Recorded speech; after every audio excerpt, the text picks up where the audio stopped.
لیکن یہاں جو ہے معاملہ صوم، اس سے پہلے مکی دور میں صوم کا کہیں کوئی تذکرہ ہی نہیں، نہ عربوں میں اس کا رواج تھا۔ یہ لفظ بھی عربی زبان میں تھا گھوڑوں کے لیے، گھوڑے روزہ رکھتے تھے۔ رکھتے کیا تھے بیچارے؟ انہیں رکھوایا جاتا تھا، کیونکہ عربوں کا جو معاملہ تھا وہ لوٹ مار، غارت گری، اور اس کے لیے انہیں چاہیے تیز رفتار سواری، جاؤ حملہ کرو، لوٹو مارو اور بھاگو۔ اونٹ جو ان کی فضا اور ان کے ماحول کے لیے مناسب تھا وہ زیادہ تیز دوڑ نہیں سکتا، اپنی اس ضرورت کے لیے گھوڑا چاہیے تھا۔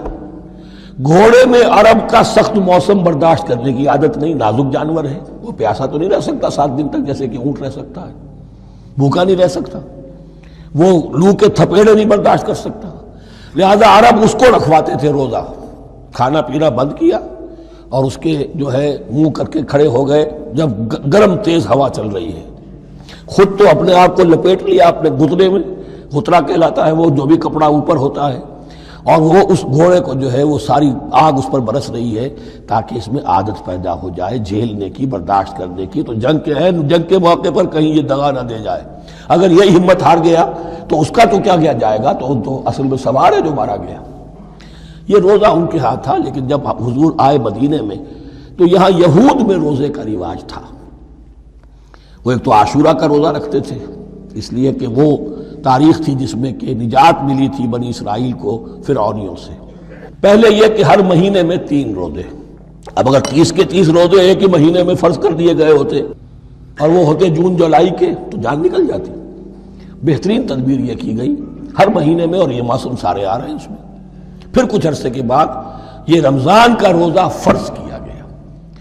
پہلا جو روزہ تھا 3 دن کا، اس میں یہ بھی تھی اجازت کہ جو اگر مسافر نہیں ہے، بیمار بھی نہیں ہے، طاقت رکھتا ہے روزہ رکھنے کی، پھر بھی روزہ نہ رکھے تو اس کا فدیہ یہ ہے کہ 1 مسکین کو کھانا کھلائے۔ علی الاطلاق تھا یہ۔ جب رمضان کے روزے کی فرضیت ہو گئی تو اب یہ فدیہ نہیں ہے، البتہ حضور نے اس کو باقی رکھا ایسے شخص کے لیے جو بہت بوڑھا ہے، یا کوئی خاتون بہت بوڑھی ہے برداشت نہیں کر سکتی، یا کوئی بیمار ہے، کسی سخت ایسی بیماری میں ہے کہ روزہ اس کے لیے جان کے لیے ہلاکت کا اندیشہ ہو سکتا ہے، اس کے لیے فدیہ برقرار رکھا۔ عام طور پر صحت مند شخص جو مسافر بھی نہ ہو اس کے لیے یہ رعایت ختم ہو گئی۔ یہ ہے ان آیات کی تعبیر جس پر میں پہنچا ہوں، اور بہت پہلے پہنچ گیا تھا، لیکن چونکہ اکثر مفسرین نے یہ بات نہیں لکھی ہے تو میں جھجکتا رہا، لیکن بعد میں مجھے معلوم ہوا کہ مولانا انور شاہ کاشمیری رحمۃ اللہ علیہ کی رائے یہی ہے، تو مجھے اعتماد ہو گیا۔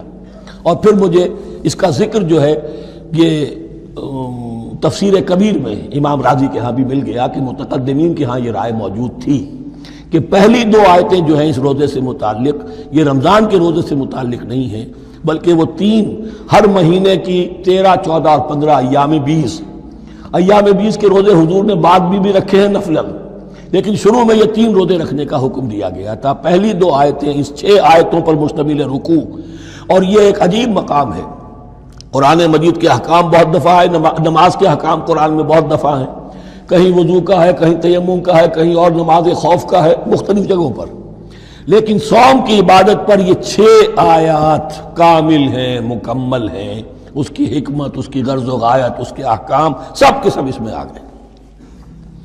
اب پہلی 2 آیتیں کون سی ہیں؟ یا ایھا الذین آمنوا کتب علیکم الصیام کما کتب علی الذین من قبلکم لعلکم تتقون، اے ایمان والو تم پر بھی فرض کیا گیا روزہ رکھنا جیسے کہ فرض کیا گیا تھا تم سے پہلوں پر، تاکہ تمہارے اندر تقوی پیدا ہو جائے۔ وہ جنگ کے لیے کرواتے تھے گھوڑوں کو تیار، تمہیں تقوی کے لیے اپنے آپ کو تیار کرنا ہے، بھوک کو قابو میں رکھ سکو، شہوت کو قابو میں رکھ سکو، پیاس کو برداشت کر سکو۔ اللہ کی راہ میں جنگ کے لیے تمہیں نکلنا ہوگا، اس میں بھوک بھی آئے گی، پیاس بھی آئے گی، اپنے آپ کو تیار کرو جہاد کے لیے۔ اور یہ بات واضح ہو جائے گی، اگلے رکوع سے قتال کی بحث شروع ہو جائے گی۔ روزے کی یہ گفتگو ہو رہی ہے تمہیداً قتال کے لیے، جیسے گھوڑوں کو تیار کیا جاتا تھا، صوم رکھوایا جاتا تھا قتال کے لیے۔ ایام معدودات، گنتی کے چند دن ہیں، یہ گویا کہ ثبوت ہے اس کا کہ یہ 2-3 دن سے زیادہ، معدود جو ہے وہ عربی زبان میں 9 سے زیادہ نہیں ہو سکتا۔ معدودہ جب آئے گا، ایام معدودات، یہ جمع جو ہے جمع قلت کہلاتی ہے، معدودات، معدودہ بڑی سے بڑی رقم ہو سکتی ہے، لیکن معدودات جمع قلت ہے۔ گنتی کے چند روز ہیں. فمن کان منکم مریضا، ان میں بھی یہ رعایت ہے کہ جو تم میں سے بیمار ہو او علی سفر، یا سفر پر ہو، فعدۃ من ایام اخر، تو وہ تعداد پوری کر لے دوسرے دنوں میں. وعلی الذین یطیقونہ، اور جو اس کی طاقت رکھتے ہوں، فدیۃ طعام مسکین، وہ فدیہ دیں ایک مسکین کا کھانا کھلانا. ان آیات کی تفسیر میں جیسا کہ میں نے عرض کیا مفسرین کے بہت سے اقوال ہیں، اب میں اس کی بحث میں نہیں جا سکتا.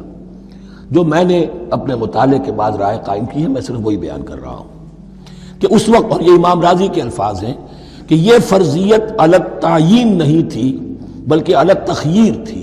فرض تو ہے روزہ، لیکن اس کا بدل بھی دیا جا رہا ہے، اگر تم نہیں رکھنا چاہتے تو تم ایک مسکین کو کھانا کھلا دو. تو گویا کہ تدریجاً انہیں لانا تھا، کیونکہ اس بات کے وہ پہلے سے عادی نہیں تھے. فمن تطوع خیرا فهو خیر اللہ، اور جو اپنی جی سے اپنی مرضی سے خیر کرنا چاہے تو اس کے لیے خیر ہے، روزہ بھی رکھے اور مسکین کو کھانا بھی کھلائے، دونوں کام کرے، تو اس میں کوئی رکاوٹ تو نہیں، اس کے لیے بہتر ہوگا. وان تصوموا، اور دیکھو اگر روزہ رکھو، خیر لکم ان کنتم تعلمون، یہ تمہارے لیے بہتر ہے اگر تم جانو. اب یہاں بھی ایک طرح کی رعایت کا انداز ہے. اب آ رہی ہیں دو آیتیں جو خاص رمضان کے روزے سے متعلق ہیں، حکمت اور غرض و غایت. پھر ایک آیت طویل آئے گی احکام، اور پھر ایک آیت آئے گی لٹمس ٹیسٹ. یہ 6 آیتیں. شہر رمضان الذی انزل فیہ القرآن، رمضان کا مہینہ وہ ہے جس میں قرآن نازل کیا گیا.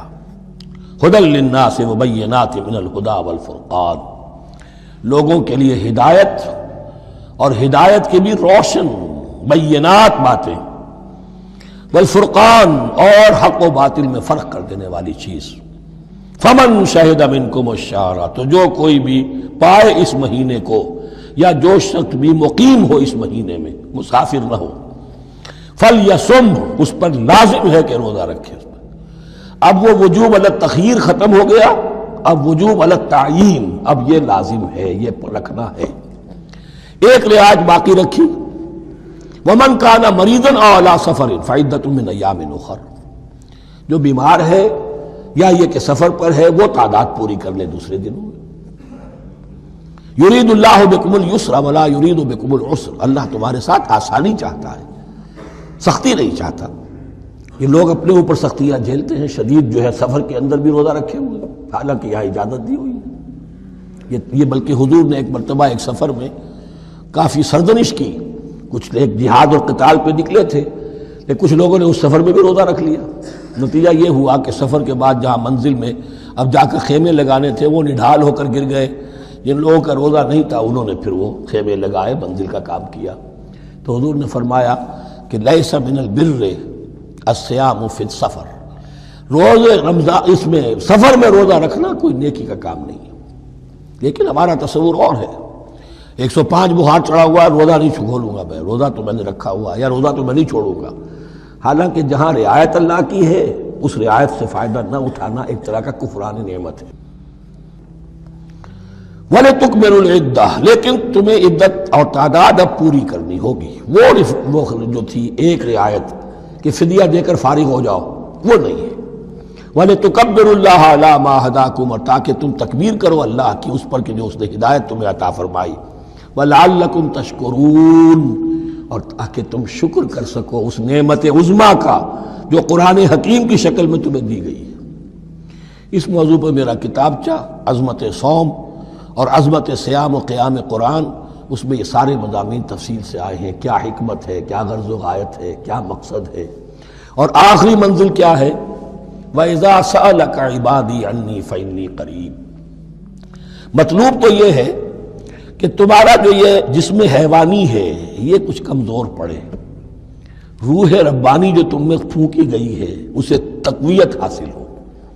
دن میں روزہ رکھو، اس حیوانی وجود کو ذرا کمزور کرو، دباؤ اس کے تقاضوں کو. رات کو کھڑے ہو جاؤ، اللہ کا کلام سنو اور پڑھو تاکہ تمہاری روح کی آبیاری ہو، اس پر حیات، آب حیات کا ترشح ہو. نتیجہ کیا نکلے گا؟ تمہارے اپنے اندر سے ایک پیاس ابھرے گی. وَإِذَا سَأَلَكَ عِبَادِي عَنِّي فَإِنِّي قَرِيبٌ، تقرب الی اللہ کا جذبہ پیدا ہوگا. تو اے نبی، جب میرے بندے، ایسے بندے آپ سے میرے بارے میں سوال کریں، ان کو بتا دیجئے میں قریب ہوں، دور نہیں ہوں. یہ حقوق انسانی کا میرے نزدیک دنیا میں سب سے بڑا میگنا کارٹا ہے۔ اللہ اور بندے کے درمیان کوئی فصل نہیں ہے، فصل اگر ہے تو تمہاری اپنی خباثت ہے۔ اگر تمہاری نیت میں فساد ہے، حرام خوری تو کرنی ہی کرنی ہے، تو اب کس منہ سے اللہ سے دعا کرو گے؟ پھر جاؤ گے کسی پیر کے پاس، آپ دعا کر دیجئے۔ یہ نذرانہ حاضر ہے، یہ طریقہ کیا ہے؟ انسان کا نفس حائل ہے اور کوئی نہیں، ورنہ ہم تو مائل بے کرم ہیں، کوئی سائل ہی نہیں۔ راہ دکھنا ہے کسی رہنمی منزل ہی نہیں، کوئی پوپ نہیں، کوئی پنڈت نہیں، کوئی پادری نہیں، کوئی پیر نہیں، کوئی نہیں۔ جب چاہو اللہ سے ہم کلام ہو جاؤ، اس سے بڑا حق کیوں خالق و مخلوق میں حائل رہے پردے؟ پیران کلیسا کو کلیسا سے اٹھا دو۔